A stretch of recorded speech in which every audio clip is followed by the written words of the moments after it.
신앙생활이 무엇이냐고 저에게 묻는다면 저는 기도생활이라고 말씀드리고 싶습니다. 신앙생활은 기도생활이다. 이 땅에는 여러 종교가 있습니다. 그 많은 종교들의 유사점이 뭐냐 생각해 보니까 기도한다는 것입니다. 어떤 종교를 가지고 있든지 그 종교를 믿는 사람들은 기도를 합니다. 하지만 우리 기독교인들의 기도 생활은 다른 종교인들과는 그 차원이 다르다고 저는 생각합니다. 우리에게는 일어나자마자 침상에서 기도합니다. 또 새벽 기도합니다. 아침을 먹기 전에 식사 기도를 합니다. 또 직장에 나가려고 차를 운전하기 전에 운전석에 앉아서 기도합니다. 또 직장에 도착하자마자 하루의 일과를 주님께 맡기면서 기도로 시작합니다. 또 사람을 만나기 전에 기도하고 그 사람을 만납니다. 퇴근하고 돌아와서 또 하루를 지낼 수 있게 하신 하나님께 감사합니다. 그리고 마지막에 잠자기 전에 침상에서 또 하나님 앞에 기도합니다. 이처럼 우리 기독교인의 기도 생활은 하루 종일 기도하면서 살아간다고 해도 과언이 아니라고 저는 봅니다. 자, 그런데 오래 기도한다고 다 좋은 건 아닙니다. 또 많이 기도한다고 다 좋은 건 아니에요. 올바른 것을 구해야 됩니다. 나는 기도를 몇 시간 한다. 몇 시간 기도의 시간이 긴 것보다도 올바르게 구하는 것이 중요합니다. 또 한결같이 기도해야 됩니다. 어느 날은 열심히 기도했다가 어느 날은 기도를 쉬고 아닙니다. 여러분, 우리가 호흡을 멈추면 어떻게 됩니까? 여러분 뉴스 보고 깜짝 놀랐죠? 어떻게 그런 일이 벌어집니까? 사람이 사람에게 깔려가지고 숨을 못 쉬어서 죽었어요. 150명이 넘는 젊은 아이들이. 참 감히 상상도 할 수 없는 일이 벌어졌습니다. 이 숨을 못 쉬면 죽는 거예요. 어떤 날은 많이 기도했다가 어떤 날은 기도를 안 한다. 그건 우리 영혼의 호흡인데 이 호흡을 안 하면 죽는 거죠. 한결같이 기도하는 게 중요합니다. 또 끝까지 인내하며 믿음으로 기도하는 것이 중요합니다. 기도해놓고 잊어버려요. 뭘 기도했는지도 몰라. 그건 믿음의 기도가 아니죠. 정말 믿고 이 일이 하나님이 들어주시고 응답될 것을 간절하게 바라고 믿으면서 기도해 나가야 되는 것이죠. 어떻게 보면 기도는 하늘과 땅을 연결해주는 통로라고도 볼 수 있습니다. 하나님과 우리를 연결해주는 통로입니다. 기도를 통해서 우리는 하나님과 교제하는 것이고 기도를 통해 하나님의 은총을 받게 되는 것이고 또 하나님의 뜻이 무엇인지 우리가 깨닫게 되는 겁니다. 기도처럼 중요한 것이 없습니다. 오늘 누가복음 18장 1절로 8절에 나오는 말씀은 기도의 자세를 우리에게 가르쳐주고 있다고 말할 수 있습니다. 1절을 다시 한번 보면 예수께서 그들에게 항상 기도하고 낙심하지 말아야 할 것을 비유로 말씀하여 항상 기도하고 또 낙심하지 말아라 라고 말하고 있습니다. 왜냐하면 하나님은 우리의 기도에 응답하시는 분이기 때문에 그렇습니다. 할렐루야. 그 응답의 시기와 방법은 우리가 알지 못합니다. 여러분 오해하지 마십시오. 나는 기도했던데 응답이 없던데? 난 기도해도 아무 대답이 없던데? 내가 생각하는 시기와 내가 생각하는 방법으로 하나님 응답하지 않을 수 있습니다. 그 시기와 방법은 우리가 알지 못합니다. 그러나 분명한 것은 주님은 내 기도를 듣고 계시고 하나님의 때에 응답하실 것을 믿습니다. 그래서 우리는 항상 기도하고 낙심하지 말아라, 그렇게 말씀하고 있습니다. 오늘 본문을 가지고 몇 가지 주님의 음성을 듣고자 합니다. 첫째는 2절과 3절에 보게 되면 두 사람이 나옵니다. 하나는 불의한 재판장이 나오고 또 하나는 연약한 가부가 나옵니다. 2절 3절 읽어보겠습니다. 이르시되 어떤 도시에 하나님을 두려워하지 않고 사람을 무시하는 한 재판장이 있는데 그 도시에 한 가부가 있어 자주 그에게 가서 내 원수에 대한 나의 원한을 풀어주소서 하되, 불의한 재판장과 가부가 나오고 있습니다. 이 재판장은 어떻습니까? 하나님을 두려워하지 않고 사람을 무시하는 자다. 한마디로 말하면 아나무인입니다. 방자하고 교만하고 다른 사람을 우습게 여기는 그런 자라는 것입니다. 우리는 인생에서 이런 분들을 만나게 되면 참 낙심하게 됩니다. 그러나 이것은 반대로 말하면 기도를 포기하지 않아야 될 이유가 되는 것입니다. 우리는 우리 앞에 어떤 문제가 생기게 되면 자꾸 주저앉으려고 하고 포기하려고 하는데, 이런 대산 같은 문제를 만났을 때 우리가 할 수 있는 것은 기도밖에 없습니다. 세상은 불의하고 하나님을 두려워하지 않습니다. 여러분, 그게 세상입니다. 그러나 이 세상이 불의하다고 우리가 낙심만 하고 주저앉아 있으면 이 세상 바뀌지 않아요. 아무리 세상이 불의하고 하나님을 두려워하지 않을지라도 우리는 포기하지 말고 하나님 앞에 나아가 기도해야 될 것을 믿습니다. 그 우리가 해야 될 행동이고 마음가짐입니다. 어두울수록 불을 더 켜야 되잖아요. 그렇지 않아요? 어두우면 더 불을 켜야 되는 것입니다. 이 세상이 깜깜하고 불의하고 타락해 가고 있을 때 우리는 기도의 불을 켜야 되는 거예요. 기도의 불을 밝혀야 되는 거예요. 낙심하지 않고 기도할 때에 응답을 기대할 수가 있습니다. 기도하다가 아무런 반응이 없다고 낙심해버리고 그쳐버린다면 실패자가 되고 말 것입니다.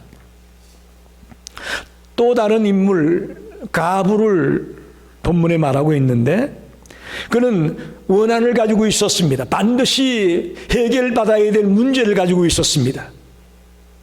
성경에서 가부나 고아나 나그네를 일컬어서 약한 자들을 대표하는 자라고 말하고 있습니다. 그렇게 보면 이 불의한 재판장과 가부는 정반대의 사람이라고 볼 수 있어요. 대조적인 인물입니다.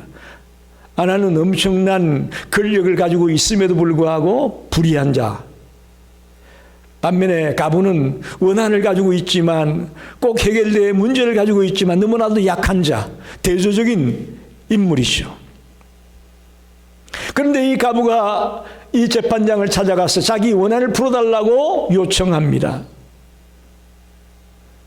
그런데 응답이 되겠습니까?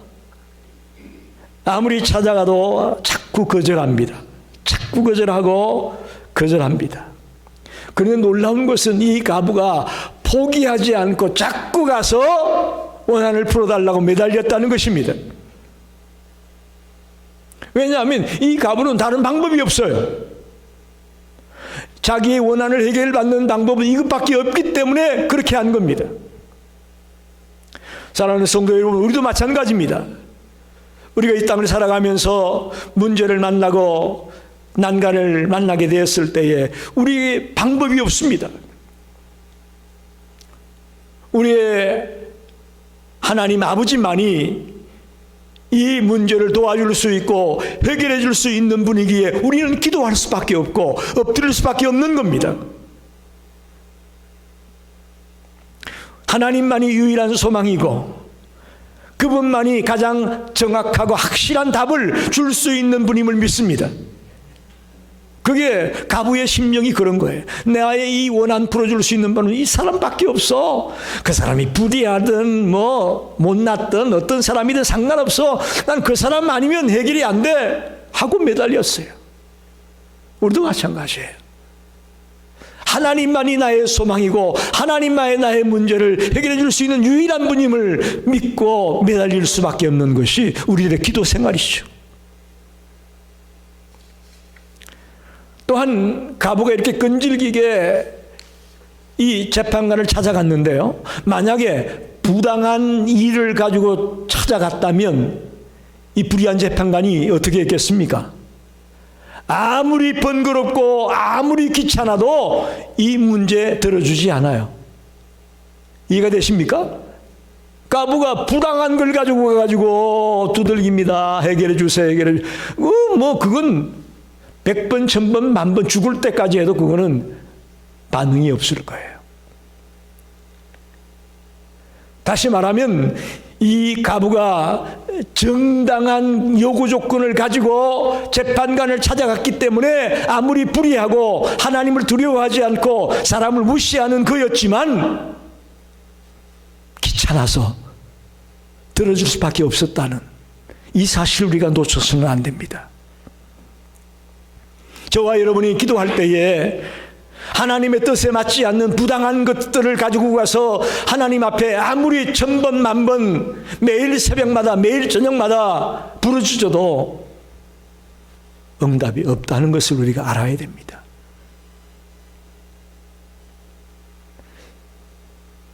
불의한 재판관과 가부의 모습을 통해 우리에게 이런 가르침을 주고 있습니다. 두 번째는 4절로 5절에 불의한 재판장이 이 연약한 가부의 소원을 들어줍니다. 4절 5절 봅시다. 그가 얼마 동안 듣지 아니하다가 후에 속으로 생각하되 내가 하나님을 두려워하지 않고 사람을 무시하나 이 가부가 나를 번거롭게 하니 내가 그 원한을 풀어주리라. 그렇지 않으면 늘 와서 나를 괴롭게 하리라 하였느니라 그랬습니다. 자, 얼마 동안 그랬어요. 얼마 동안. 이 얼마 동안이 참 어려운 시간입니다.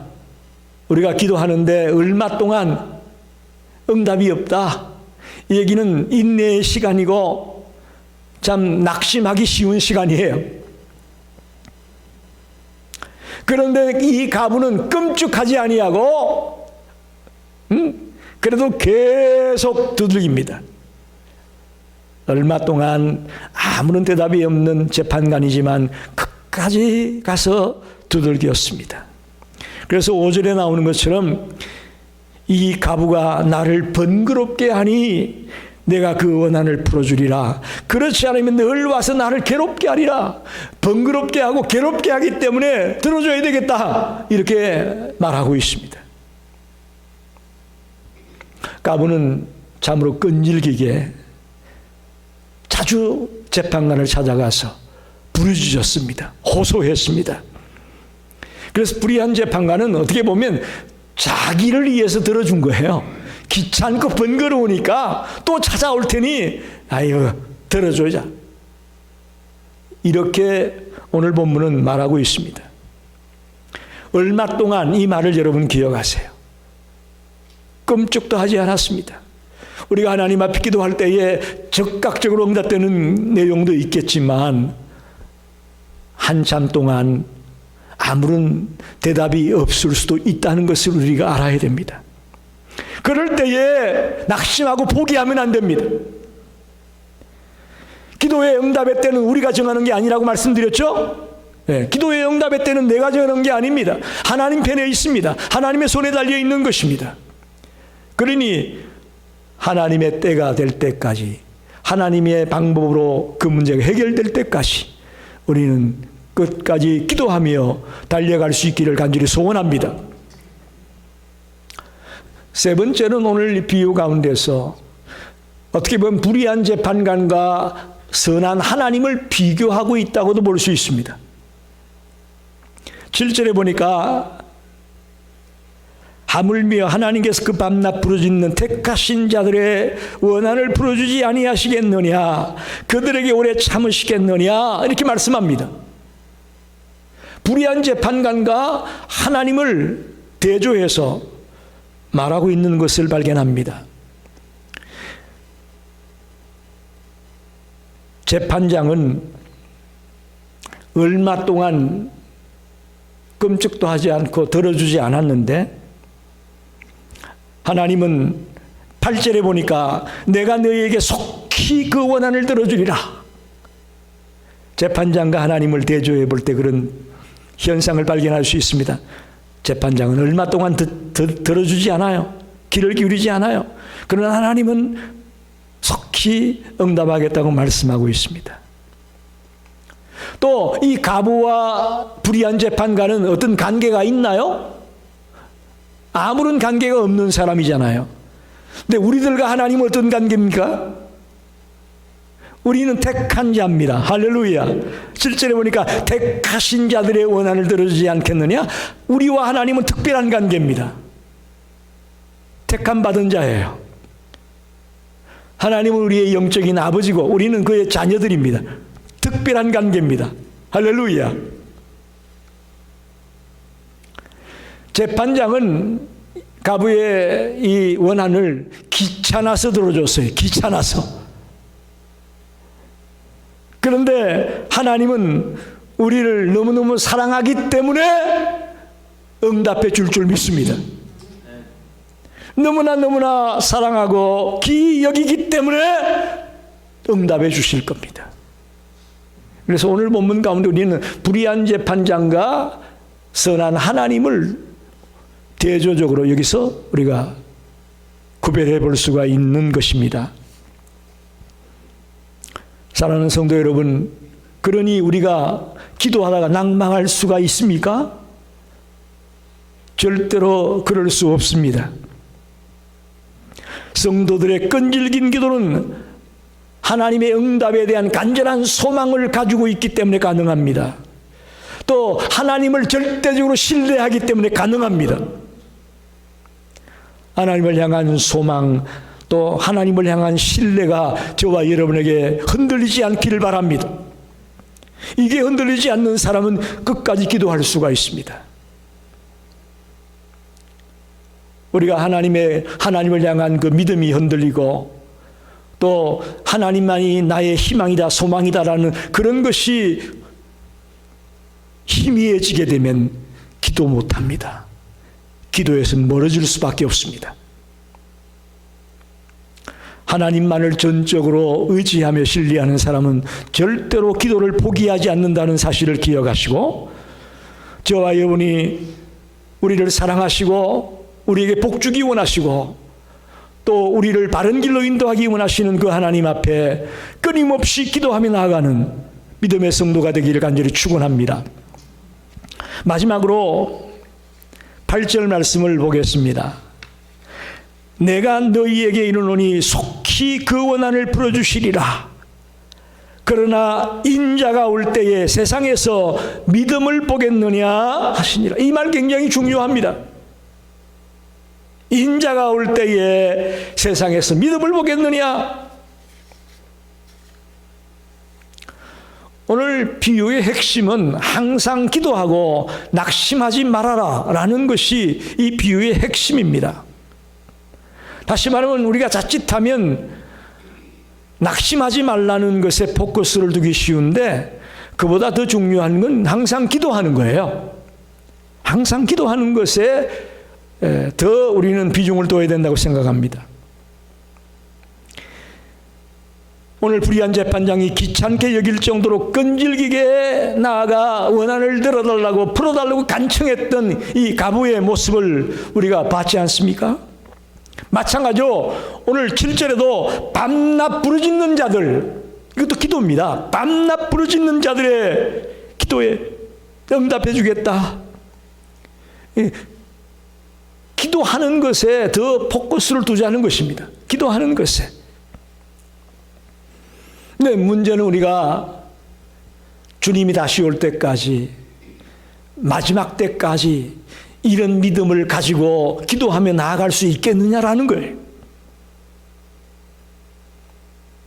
1, 2년 반짝 이렇게는 할 수 있다고 하지만 내가 눈을 감는 그 순간까지, 주님이 다시 오는 그날까지 끊임없이 한결같이 이런 믿음을 가지고 달려가는 사람을 만나기가 쉽지 않을 것임을 우리에게 보여주고 있다고 저는 봅니다.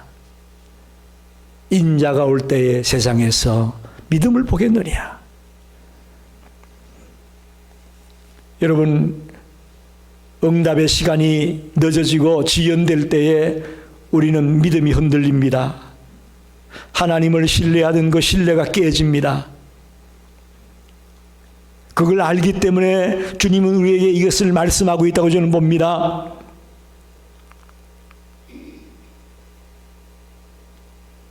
마지막 순간까지 이 신앙으로, 이 믿음으로 저와 여러분이 기도하며 달려갈 수 있는 믿음의 사람이 되기를 간절히 소망합니다. 잠깐 잘 믿는 건 누구나 할 수 있어요. 그러나 내 생이 다하는 그날까지, 또 이 우주의 종말이 오는 그 순간까지 한결같이 우리가 주님을 신뢰하며 의지하며 믿음으로 달려간다는 것은 아무나 못합니다. 기도는 소망하는 것입니다. 우리 하나님 앞에 정말 하나님을 신뢰하며 내가 소망했던 것들을 간절히 간구하며 아뢰는 것이 기도인 것입니다. 그렇기 때문에 확신이 없으면, 믿음이 없으면 중간에 포기하게 됩니다. 포기할 수밖에 없습니다. 목회하면서 그런 성도들을 너무나 많이 봤습니다. 잠깐은 아주 정말 열심히 기도하고 정말 뜨겁게 신앙생활하고 정말 성령 충만한 자가 자기 혼자인 것처럼 그렇게 뜨겁게 신앙생활 했는데 어느 순간 눈에 보이질 않습니다. 어느 순간 주님을 떠나고 교회를 떠납니다. 성도 여러분, 오늘 부탁합니다. 우리의 신앙이 반짝하다가 끝나는 신앙이 되지 말고 끝까지 낙심하지 말고 주님을 믿고 달려가는 그런 믿음의 사람들이 되기를 소망합니다. 믿음의 기도는 예수님을 기다리는 성도들에게 아주 중요합니다. 예수님은 다시 오실 때 우리에게 그런 믿음을 보기 원합니다. 할렐루야. 그런 믿음을 보기 원하는 거예요. 일생 동안 저와 여러분이 기도하고 응답을 받으면서 믿음으로 달려갈 수 있는 그런 성도가 되기를 간절히 소망합니다. 말씀을 정리합니다. 기도가 영혼의 호흡이라고 제가 말씀을 드렸죠. 호흡을 안 하면 죽습니다. 해도 되고 안 해도 되는 것이 아니에요. 선택 조건이 아닙니다. 선택 사항이 아닙니다. 이건 필수예요. 필수. 하나님의 자녀에게 있어서 기도 생활은 필수입니다. 그런데 하나님의 응답은 우리가 생각하기에 더딘 것이다, 이렇게 생각하기 쉬운데 결코 더딘 것이 아니라는 것을 우리가 오늘 알았습니다. 응답의 시기와 방법이 하나님의 방법에 의해서 진행되는 것이기에 내가 보기에는 조금 더딘 것 같고 내가 보기에는 응답이 없는 게 아니냐 의심이 들지 모르겠지만 분명히 하나님은 듣고 계시고 들으시고 계시고 지금 준비하고 있다고 믿습니다. 그 응답의 때를 준비하고 있는 거죠. 그래서 나의 기준에서 보지 말고 하나님의 기준에서 보기를 원합니다. 이게 매우 중요합니다. 자꾸 내 기준에서 보려고 하니까 우리가 갈등이 생깁니다. 그러나 하나님의 기준에서 볼 때에 분명히 우리가 기도하는 것을 하나님은 들으시고 지금 그 시기와 방법을 예비하고 있다고 믿습니다. 아무쪼록 낙심하지 말고 믿음으로 끝까지 기도하며 달려가는 성도들이 되시기를 간절히 축원합니다. 기도하겠습니다.